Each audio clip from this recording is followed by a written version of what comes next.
Aujourd'hui, Alexandra, vous avez jeté votre dévolu sur une femme politique hors norme, Golda Meir. Et oui, Laurent, je ne pouvais pas entamer cette nouvelle série de chroniques destinées aux femmes étrangères sans parler d'elle. C'est sûrement l'une des figures les plus importantes du sionisme. Golda Meir, une femme qui a incarné la force et le courage, qui a dédié sa vie à faire exister une nation en péril. C'est la grand-mère d'Israël, une femme militante dont la ténacité faisait l'admiration d'un grand nombre.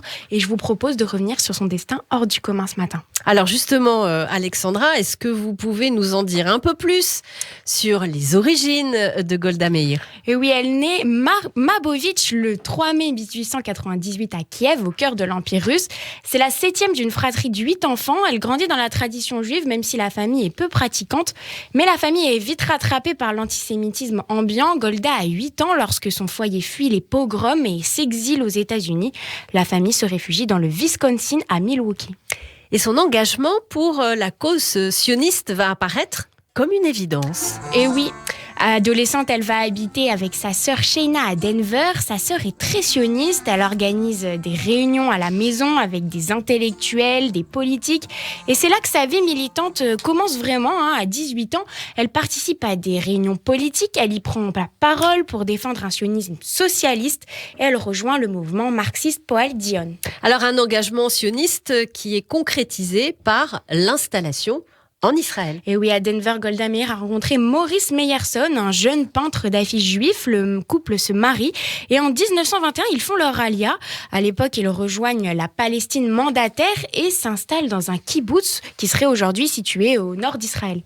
Et très vite, Golda s'affirme comme un leader de la communauté. Et oui, elle est même désignée comme représentante du kibboutz auprès du syndicat de la Hitzadrout, embryon du futur parti travailliste jusqu'en 1924.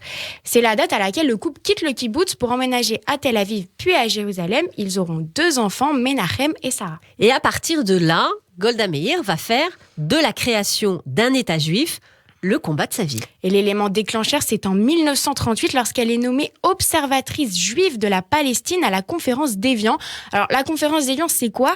Eh bien, c'était une grande réunion qui était organisée pour trouver une solution aux réfugiés juifs qui cherchaient à fuir le nazisme. Sauf que la conférence est un échec. Aucune des 32 nations conviées n'accepte d'accueillir le moindre juif sur sa terre.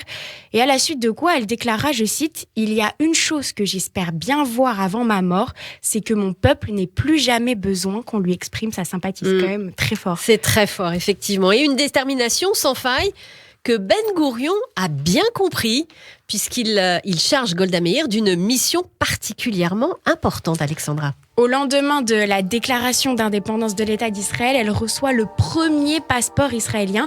Alors la raison, c'est quoi ? C'est que Golda Meir est envoyée aux États-Unis pour récolter 5 millions de dollars indispensables à la survie de ce nouveau pays. Le voyage dure 6 semaines durant lesquelles elle veut convaincre, elle sollicite, négocie et argumente sans relâche. Et là, elle bluffe tout le monde, puisque ce n'est pas 5 millions de dollars qu'elle rapporte, mais écoutez bien, c'est 50 millions de dollars, vous imaginez ? C'est totalement extraordinaire.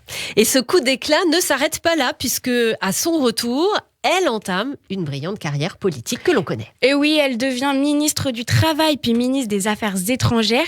En 1969, elle pense à prendre sa retraite, mais elle commence, entre guillemets, sa seconde vie politique puisqu'elle est appelée par son parti à prendre la tête du gouvernement. C'est la 2e femme dans l'histoire à devenir chef du gouvernement par élection. Et je rappelle qu'elle reste en Israël la seule femme à ce jour à avoir occupé ce poste. Le seul homme du gouvernement, disait d'elle, son compagnon de route, Ben Gourion. Oui. Et elle mène le gouvernement avec une grande fermeté, ceci dit, qui lui vaudra d'ailleurs des critiques. Et oui, certains la taxent d'intransigeante et critiques son franc-parler, parce que oui, Golda Meir, c'est une femme qui n'a pas peur de dire ce qu'elle pense. À son arrivée à la tête de l'État israélien, elle annonce avec fermeté qu'elle ne renoncera pas au territoire gagné lors de la guerre des 6 jours, et elle n'a d'ailleurs jamais jugé nécessaire de chercher des compromis avec les Palestiniens.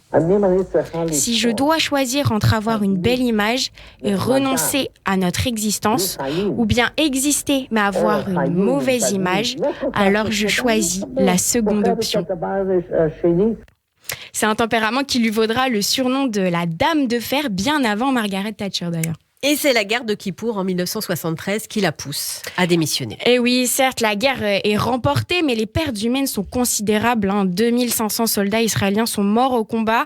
Le pays est très choqué et on lui reproche le manque de préparation de l'armée et certaines défaillances du Mossad. Elle prend sa retraite politique en 1974 et se retire dans la maison de sa fille. À l'automne 1978, elle est hospitalisée à Jérusalem où elle décède à l'âge de 80 ans, probablement d'un lymphome. On n'en sait pas plus. Golda Meir, c'est celle finalement qui a pris en main la destinée de tout un peuple. C'est celle qui a osé. C'est celle qui a milité aussi. C'est celle qui a participé à rendre possible le rêve sioniste. Une femme de tête qui a su tenir tête pour faire vibrer le peuple juif. Une grande âme inhumée à sa place parmi les grands de la nation au Mont Herzl. Eh bien, merci Alexandra Sénigou de nous avoir fait revivre cette grande dame, cette dame de fer qui était Golda Meir. À très bientôt, à lundi vendredi prochain pour un prochain Vendredi, exactement. Prochain portrait de femme.